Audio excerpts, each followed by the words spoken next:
Астон Мартин реши да исправи една неправда. Го обнови производството на DB4 GT Zagato. Овој модел за колекционерите сега е еден од најпосакуваните, но кога се појави пред 60 години ја немаше таа судбина. Беше замислен како леснета спортска изведба на стандардниот DB4, чија доработка беше доверена на Zagato. Италијанската куќа добро си ја заврши работата, но интересот за него не беше како што се очекуваше. Беа планирани да се направат 25 примероци, но по 3 години производство беше прекинато после 19-тиот. Главната причина зашто се случи така беше неговата цена од 5470 фунти, во тоа време доволни да се купи голема куќа. Времињата сега се сменија и Астон Мартин и Zagato решија повторно да направат уште 19 примероци.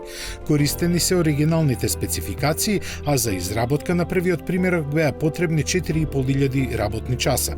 Ке се продава исклучиво заедно со DBS GT Zagato по цена од дури 6 милиони фунти за двете возила.